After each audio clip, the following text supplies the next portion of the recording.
علمی point number 4، بھائیو عرب کے جو لوگ ہیں خصوصاً حرمین میں جن لوگوں کی خدمت ہے، علماء ہوں یا باقی لوگ ہوں، ان میں یہاں کے لوگوں کے اعتبار سے بہت زیادہ ٹالرنس موجود ہے. یعنی یہاں پر تو اگر کوئی کتاب و سنت کے منہج پر چلنے والا شخص جو سنت کے مطابق بخاری اور مسلم میں جو احادیث آئی ہیں ان کے طریقے کے مطابق رکوع میں جاتے وقت اور رکوع سے اٹھتے وقت رفع الیدین کے ساتھ نماز پڑھے یا وہ اونچی آمین کہہ لے.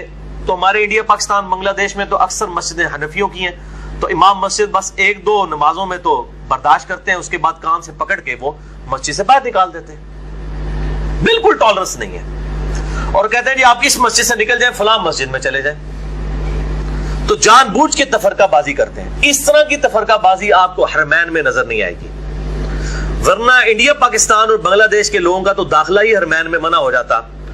جو اگر وہ وہی سختی شروع کر دیں اور وہ بھی کیمرے فٹ کر لیں کہ جو اونچی آمین نہیں کہتا، جو رفع الیدین سے نماز نہیں پڑھتا، ان کو وہ مسجد سے باہر نکال دیں، ان کی زبانیں کھینچ لیں. کر سکتے لیکن وہ یہ حرکت نہیں کرتے. جو جس طریقے سے نماز پڑھنا چاہتا ہے، کسی نے ہاتھ یہاں پہ باندھے ہیں، ناف سے نیچے باندھے ہوئے ہیں، ہاتھ چھوڑ کے نماز پڑھ رہا ہے، رفع الیدین سے پڑھ رہا ہے، بغیر رفع الیدین کے پڑھ رہا ہے، وہ کسی پر کسی قسم کی کوئی قدغن نہیں لگاتے. اور کاش اس طرح کی ٹالرنس یہاں پر بھی جو مسجدیں ہیں ان کے اندر آئے. یہاں پر میں نے اس حوالے سے سب سے زیادہ ٹالرنس جو دیکھی ہے نا، وہ یا تو اہل حدیث کے اندر دیکھی ہے یا اہل تشیع کے اندر. اور آپ یہ تجربہ کر کے دیکھ لیں، ان دونوں کی مسجدوں میں آپ چلے جائیں، جس مرضی طریقے سے آپ نماز پڑھیں، آپ کوئی گھورتا ہوا نہیں دیکھے گا، نہ آپ کو مسجد سے نکالنے کی کوشش کرے گا. وہ آپ کو ویلکم کہیں گے، اور اس کی ٹیکنیکل ریزن ہے بیچارے مائنورٹی میں وہ خوش ہوتے ہیں ساڑی مسیدی کو وڑیا تو صحیح ہے نا، کیونکہ ہے ہی تو داد تھوڑی ہے اہل حدیث کی اہل تشیع کی، وہ تو خوشی ہونا ہے کوئی اور آ جائے. لیکن اس کے برعکس اگر کوئی اہل حدیث یا کوئی اہل تشیع کسی حنفی کی مسجد میں چلا جائے تو وہ آپ دیکھیں کس طرح گھور کے اسے دیکھنا شروع کر دیں گے، اور چھوٹے چھوٹے بچوں کو پیچھے لگا کے آوازیں بھی کسیں گے، اس سے بھی باز نہیں آئیں گے. تو یہ میں آپ کو کمپیریزن بتا رہا ہوں کہ حرمین میں کتنی ٹالرنس موجود ہے اور یہاں پر اس اعتبار سے کتنی زیادہ جو ہے وہ ریجڈنس لوگوں کے اندر موجود ہے، کتنی سختی موجود ہے. اور یہاں پر آپ کو پتہ ہے رمضان میں مولویوں کے قابو آ جاتی ہے عوام.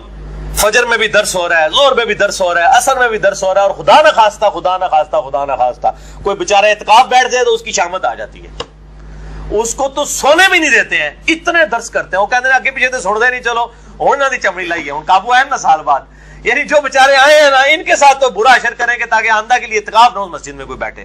اتنے درس اور سپیکر پہ درس، اور پھر شبینے شروع کروا دیتے ہیں. بیچارے وہ جو اعتکاف والے ہیں ان کے اوپر تو ویسے ہی مجبوری ہے، اب نفلی عبادت کے اوپر ان کے اوپر اس طرح کی مجبوری ہے کہ وہ بیچارے ان کو شبینوں میں بھی وہ 6 پارے سننے پڑ جاتے ہیں. چلے شوق سے کوئی سنے تو ٹھیک ہے، لیکن اس طرح کی قدغن لگا کے اور پھر وہ ادھر جو بڑے بڑے بزرگ جو مسجدوں میں بیٹھے ہیں وہ ماشاءاللہ وہ میڑے مار رہے ہیں تیار نے ٹانٹ کرنے کے لیے، تانا دینے کے لیے کہ جناب دیکھو جی اعتکاف بیٹھے جی شبینے بھی نہیں جکھلوں دے. یعنی کہ وہ زبردستی اس طریقے سے جو ہے وہ درس و تدریس کا سلسلہ. لیکن الحمدللہ اس طرح کی آپ کو کوئی چیز حرمین میں نظر نہیں آئے گی.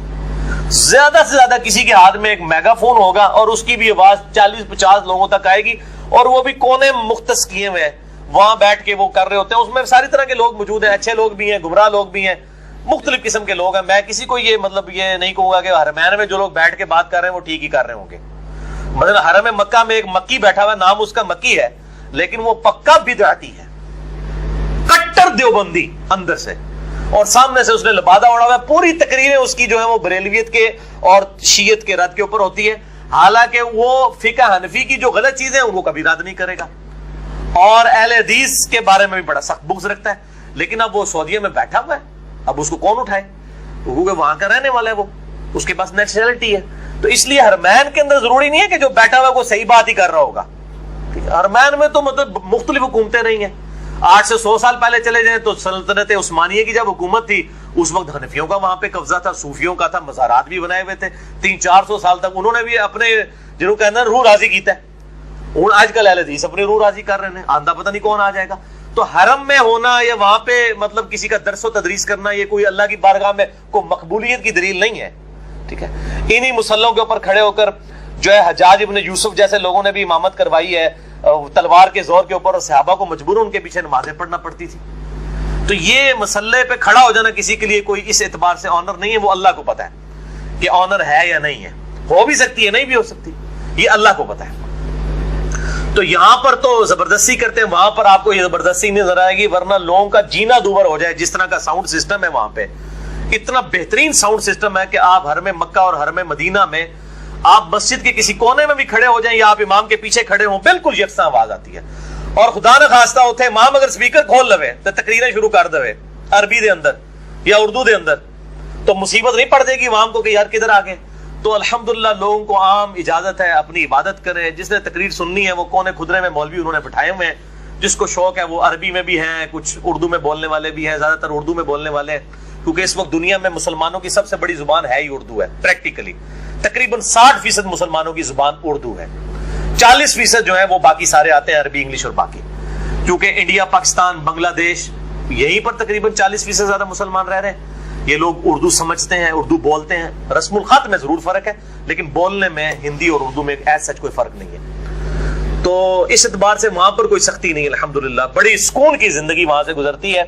اور ورنہ تو وہاں پہ رمضان وچ ارد چکلن مولوی، اگر جس طریقے سے یہ اتنی دنیا قابو آئی ہوتی ہے، یہاں تو مولویوں کے مطلب سامنے کو 8-10 بندے آ کے جو ہے وہ فالتو بیٹھ جائیں مسجد کے اندر، تو ان کا مطلب اندر سے دل کرتا ہے کہ زبردستی ان کو کوئی درس دینے کی کوشش کریں۔ اور جہاں پہ اتنے لاکھوں لوگ موجود ہوں وہاں پر اتنا صبر کا مظاہرہ کرنا اور زبردستی لوگوں پہ درس کا نہ تھوپنا اور سپیکر پہ نہ بیٹھنا، یہ بہت بڑا احسان ہے، اور اللہ تعالیٰ کرے کہ یہ معاملات اسی طریقے سے چلتے رہے۔ ہاں جی کافی ہو گئی ہے نا، ہالے 4 پوائنٹ ہوئے نا، اور 5واں علمی پوائنٹ بھی سنو، علمی پوائنٹ نمبر 5۔ بھائیو سعودی حکومت کا اس اعتبار سے پابندی لگا دینا کہ جی ہماری اجازت کے بغیر کوئی حرم مکہ میں جو ہے وہ داخل نہیں ہو سکتا حج کے لیے، خصوصاً جو سعودیہ کے اندر رہنے والے لوگ مسلمان ہیں ان کے اوپر بھی انہوں نے قدغن لگائی ہوتی ہے، بےچارے چوری چھپے جو ہے وہ ٹیکسیوں والوں کو پیسے دے کے نامعلوم راستوں سے ہوتے ہوئے حرم تک پہنچنے کی کوشش کرتے ہیں۔ جی حکومت نے پابندی لگائی ہے، جی جس نے ایک دفعہ حج کر لیا وہ 5 سال تک دوبارہ نہیں کر سکتا، اور بڑا لیم ایکسکیوز آگے سے دیکھیں کہ باقی لوگوں کا حق ہے، تو اس لیے ہم نے یہ پابندیاں لگائی ہوئی ہیں۔ اور پھر انہوں نے ہی باقی ملکوں کو کوٹے بھی دیے ہوئے ہیں، جی پاکستان کا اتنا کوٹا ہے، انڈونیشیا کا اتنا ہے، انڈیا کا اتنا ہے، بنگلہ دیش کا اتنا ہے۔ یہ کوٹے بھی سعودی حکومت نے مقرر کیے ہوئے ہیں، ہماری حکومتوں نے نہیں مقرر کیے ہوئے ہیں، ان کی تو مجبوری ہے قرآن اندازی کرنا۔ حالانکہ اسلام میں یہ قطعاً بدعت ہے کہ کوئی شخص حرم کے اعتبار سے لوگوں کو روکے۔ اس کے اگینسٹ ان کو کیا کرنا چاہیے؟ اپنی جو کیپیسٹی ہے اس کو انہانس کریں۔ یہ میں صرف for the sake of argument کہنے لگا ہوں، آپ یہی حرم مکہ امریکہ کے حوالے کر دیں اگر for the sake of argument, اور ان کو کہیں جی 1 کروڑ بندے نے حج کرنا ہے آ کے، ابھی تک تو 40 لاکھ کے قریب لوگ کرتے ہیں نا، 4 ملین کے قریب، تو آپ کو 1 کروڑ بندے کی وہ ارینجمنٹ 1 سال کے اندر کر دیں گے، وہ اس کو ٹورزم کی اپرچونٹی خیال کریں گے۔ یعنی سعودیہ جس میں کوئی جگہ ایسی نہیں ہے دنیاوی اعتبار سے کہ جو خوبصورت ہو کے دیکھی جائے ایز کمپیئر ٹو باقی ملکوں کے، اور خصوصاً مکہ تو ہے ہی چٹیل پہاڑوں کی جگہ، کالے چٹیل پہاڑ ہیں جن پہ سبزہ بھی نہیں ہے، مٹی کے پہاڑ نہیں پتھروں کے پہاڑ، وہ بھی کالے، اور وہاں سے ہر سال 4 ملین لوگوں کا صرف حج کے لیے آنا، اور اس کے علاوہ کئی ملین لوگوں کا پورا سال عمرے کے لیے آنا، اتنی بڑی ٹورزم کی ایکٹیویٹی بغیر کسی وجہ کے صرف خدا کی نسبت سے، اللہ کی نسبت سے ہونا، یہ بہت بڑی اپرچونٹی ہے، اس کو اویل کرنا چاہیے۔ اور پھر اللہ تعالیٰ نے ان کو ریسورسز بھی دیے ہوئے ہیں۔ 1960 سے پہلے یہی مکے اور مدینے کے لوگ تھے جو کہ حاجیوں کے قافلوں کو لوٹا کرتے تھے اپنی غربت کی وجہ سے۔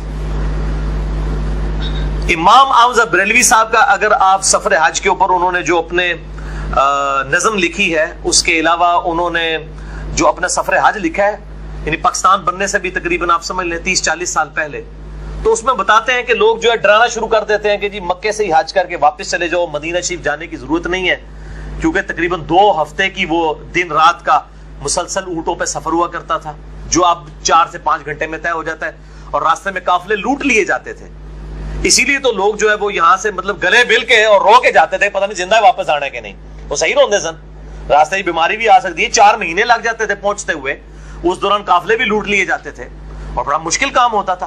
تو کئی لوگ حج کر کے مکے سے ہی واپس آ جایا کرتے تھے, مدینہ شریف نہیں جایا کرتے تھے, اگرچہ وہ حج کا حصہ نہیں, لیکن محرومی تو ہے کہ اتنی دور جا کے بندہ قبر رسول صلی اللہ علیہ وسلم کی حاضری نہ کر سکے, تو لوگ ڈر کی وجہ سے واپس آ جایا کرتے تھے.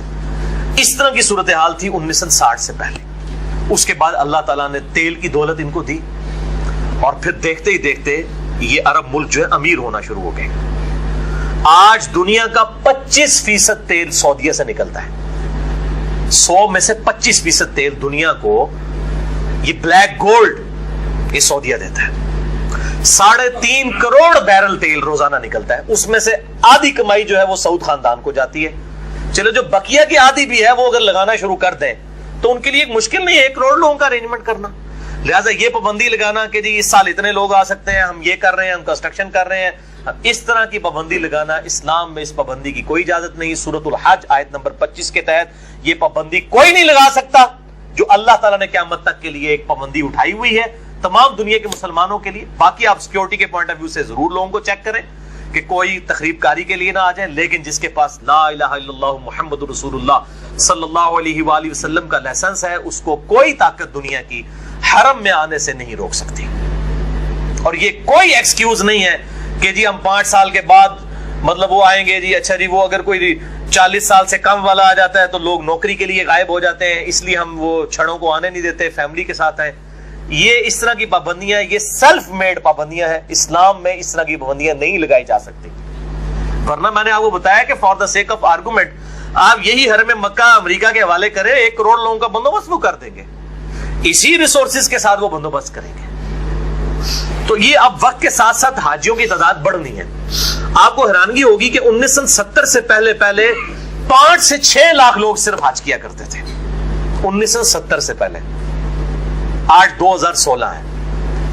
1972 میں پہلی دفعہ جمبو جیٹ کی پروازیں بوئنگ 747 کی شروع ہوئی جو 450 مسافروں کو لے کے جاتا ہے. پہلی فلائٹ دنیا میں 9 فروری 1969 میں ہوئی تھی بوئنگ 747 کی. اس کے بعد پھر یہ رننگ میں آ گئی اور آج تک مطلب یہ سب سے بڑا طیارہ ہے. اب آگے ایئر بس A380 آیا جس میں 550 مسافر آتے ہیں اور وہ اس سے اکنامیکل بھی ہے. تقریباً 10 سے لے کے 20% تک کرائے بھی کم ہو جائیں گے ایئر بس A380 جب لانچ ہو جائے گی. اس کی ٹیسٹ فلائٹس ہو چکی ہیں, کئی ملکوں میں اڑنا بھی شروع ہو گیا. تو اس میں بوئنگ 747 جو جمبو جیٹ ہے اس سے بھی زیادہ لوگ آتے ہیں. تو جب یہ ہوائی سفر شروع ہوا ہے زیادہ تر 1972 کے بعد, تو اگلے 10-15 سالوں کے اندر یہ جو 6 لاکھ سے 12-15 لاکھ تک حاجی ہو گئے, یہ ہوائی جہاز کے سفر کی وجہ سے. ورنہ سمندری سفر میں بڑا خطرہ رہتا تھا, پیدل سفر اس سے مشکل ہوتا تھا. تو یہ ایئر کرافٹ کی برکت ہے جو ان 30-40 سالوں کے اندر حاجیوں کی تعداد 5 لاکھ سے بڑھ کر 40 لاکھ تک پہنچ چکی ہے. یہ اس ایئر کرافٹ کی برکت ہے. یہ اللہ تعالیٰ نے جو انسان کو ایک وہ جو ایکوائرڈ نالج دیا تھا, the knowledge obtained through observations and experiments, science کا علم, اس کی برکت ہے. اور اتنی تعداد میں لوگ, اور آندہ فورس ہی کیا جا رہا ہے, آندہ 10 سے 15 سال کے اندر یہ تقریباً 60 سے 70 لاکھ تک پہنچ جائے گی.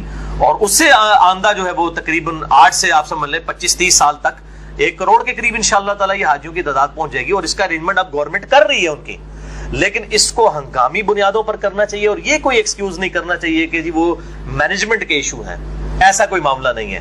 اس سے زیادہ لوگ جو ہیں وہ کربلا میں اکٹھے ہوتے ہیں ہر سال. اتنے لوگ حج کے لیے جمع نہیں ہوتے ہیں جتنے لوگ کربلا میں جاتے ہیں 10 محرم کی سرمنی کو اٹینڈ کرنے کے لیے. وہاں پہ ارینجمنٹ ہو رہا ہے. 3.5 کروڑ ہندو ہر سال گنگا کے اوپر نہاتے ہیں. 3.5 کروڑ ہندوؤں کا اگر ارینجمنٹ ہو سکتا ہے تو 40 سے 50 لاکھ مسلمانوں کا ارینجمنٹ نہیں ہو سکتا حرم مکہ کے اندر. انڈین گورنمنٹ کر ہی رہی ہے نا. تو اس اعتبار سے میرا موقف یہ ہے بالکل کتاب و سنت کے دلائل کی روشنی میں کہ اس طرح کی کوئی پابندی لگانے کی کسی بھی حکومت کو کوئی اجازت نہیں ہے. فوراً سے پہلے یہ پابندی اٹھائیں اور اپنی جو مینجمنٹ کی کمزوریاں ہیں ان کو دور کریں. پیسہ دے کے میرے بھائیوں ہر کام ہو جاتا ہے, کیوں نہیں ہوتا. اور اس اعتبار سے سعودی حکومت کو میں یہ کریڈٹ دوں گا کہ انہوں نے ایک تو وہاں پہ جو انتظامات بہتر کیے ہیں, پلس جو ایک بدعت جاری تھی کئی سو سال سے کہ حرم مکہ میں 4 مسلح ڈالے ہوئے تھے. 1925 تک حرم شریف میں 4 مصلے تھے. ویسے تو کہتے ہیں چاروں امام حق پہ ہیں، لیکن یہ صرف ہاتھی کے دانت ہے دکھانے کے لیے. ایک دوسرے کے پیچھے یہ نمازیں نہیں پڑھتے تھے. حنفی، شافعی، مالکی، حنبلی 4 الگ الگ مصلے ہوا کرتے تھے. اور میں نے پورا باقاعدہ تعارف کروایا مسئلہ نمبر 54A کے اندر کہ ان لوگوں نے مصلے کس طریقے سے ڈالے ہوئے تھے، اور اپنے اپنے وہاں پہ بھی جا کے بزرگ بابوں کے پیچھے نمازیں پڑھتے تھے. حرم میں بھی 4 نمازیں، فجر کی 4، ظہر کی 4، عصر کی 4، مغرب کی 4، عشاء کی ہوتی تھی. ویسے کہتے ہیں چاروں امام حق پہ. یہ ان لوگوں نے کیونکہ نماز کی ٹائمنگ کا فرق کیا ہوا تھا. بہرحال 1925 میں آ کے سعودی حکومت نے سب سے پہلے تو یہ کام کیا نا کہ یہ سارے مصلے جو ہیں یہ اماموں کو پہلے تو اٹھائے. پہلے مصلے نہیں انہوں نے اٹھائے، پہلے تو انہوں نے امام اٹھا کے اور امام کو سنت کے مطابق وَاتَّخِذُوا مِن مَّقَامِ إِبْرَاهِيمَ مُصَلَّى، ابراہیم علیہ السلام کے کھڑے ہونے کی جگہ کو اپنی نماز کا مقام بناؤ. مقام ابراہیم پر مصلے کو، اس جگہ پر امام کعبہ کو کھڑا کیا. اور آپ کو حیرانگی ہوگی کہ ان کی بدبختی کہ وہ جو 4 امام کھڑے ہوتے تھے وہاں ان 4 میں سے کوئی بھی مقام ابراہیم پہ کھڑا نہیں ہوتا تھا. کیوں؟ جھگڑا پڑ جائے. تو انہوں نے کہا ٹھیک ہے جی ساروں کو ہی محروم کر دیا جائے. اور یہ مصلے 1955 تک ان کے جو شیڈ اور نیچے جو مصلے بنے ہوئے تھے 1955 تک موجود تھے. امامت تو انہوں نے اسی ٹائم ان کی چھٹی کروا دی 1925 میں، لیکن یہ ان کو تقریباً 30 سال لگے میں سمجھوں گا کہ ان بدعت کے ان عمارتوں کو توڑنے کے لیے. 1955 میں آ کے انہوں نے عمارتیں توڑی ہیں. ان کی آپ کو ویڈیوز اور ایون تصویریں بھی مل جائیں گی. یہ 4 جو امام انہوں نے ادھر کھڑے کیے ہوئے تھے. حتیٰ کہ پاکستان بننے سے پہلے جو فقہ حنفی کی کتابیں لکھی ہوئی ہیں جن میں ٹاپ آف دا لسٹ بہار شریعت ہے انڈیا پاکستان میں، مفتی امجد علی صاحب کی جو احمد بریلوی صاحب کے خلیفہ تھے، انہوں نے باقاعدہ نقشہ بنایا ہوا ہے بہار شریعت میں حج والے چیپٹر میں کہ جی یہ امام ہے دھیان نال ایتھے کل ہونا جا کے حنفیاں پیچھے بھائی کسی اور پیچھے نماز نہیں ہوتی. تو ویسے کوئی پوچھے تو کہنا چاروں آکتے نے. کیا دوگلی پالیسی اختیار کی ہوئی ہے، کس کو دھوکہ دے رہے. تو یہ انہوں نے یہ حرکتیں کی ہوئی تھیں. اور یہ مصلے الحمدللہ انہوں نے اللہ تعالیٰ نے مہربانی فرمائی ہے. میں کہتا ہوں کہ اللہ تعالیٰ کو تو پتا تھا نا کہ اب غیر مسلموں تک یہ اسلام کا پیغام پہنچنا ہے، تو اللہ تعالیٰ نے بڑے یعنی کہ صحیح وقت کے اندر ایسی حکومت وہاں پر آئی کہ انہوں نے اس بدعت کو ختم کیا. لہذا یہ بدعت انہوں نے ختم کی، اس پہ ہم ان کو اپریشیٹ کرتے ہیں. لیکن یہ جو دوسری بدعت انہوں نے جاری کی ہوئی ہے کہ لوگوں کو حرم میں آنے سے روکتے ہیں اور کوٹے مقرر کیے ہوئے ہیں اور پابندی لگاتے ہیں، اور وہ ٹیکسیوں پہ لوگ بےچارے چھپ چھپ کے حج کرنے کے لیے عمرہ کرنے کے لیے جا رہے ہوتے ہیں، اور لوگوں نے وہاں بھی مسئلے نکال لیے ہیں. لوگ بغیر احرام کے چلے جاتے ہیں اور پھر ایک دم دے کے تو دوبارہ احرام باندھ لیتے ہیں، کہتے ہیں جی چلو جی ان کو تلال ہو گیا. دیکھو اس طریقے سے کوئی حج عمرہ نہیں ہوتا. پھر مجھے فون کر کے پوچھ رہے ہوتے ہیں، اور جو بےچارے چھپ کے کر لیتے ہیں وہ کہتے ہیں جی ساڈا ہو گیا ہے. تو میں کہتا ہوں میرے بھائی اگر آپ احرام باندھ کے چوری چھپے حج کیا آپ کا تو حج ہو گیا، یہ حکومت کا کیا بنے گا جس نے پابندی لگائی ہوئی ہے. غلطی تو ان کی ہے، آپ کی تو غلطی نہیں ہے. آپ کو تو کوئی نہیں روک سکتا، آپ کے پاس تو لائسنس موجود ہے. لا الہ الا اللہ محمد رسول اللہ صلی اللہ علیہ وآلہ وسلم. تو یہ اس اعتبار سے 5 علمی پوائنٹس تھے جو میں نے انصاف سمجھا، بڑے عرصے سے ادھار تھے. ان میں کئی باتیں جو میں نے الحمدللہ اس حوالے سے کر دی تاکہ یہ چیز ریکارڈنگ میں بھی آ جائے. لوگ اکثر پوچھتے ہیں.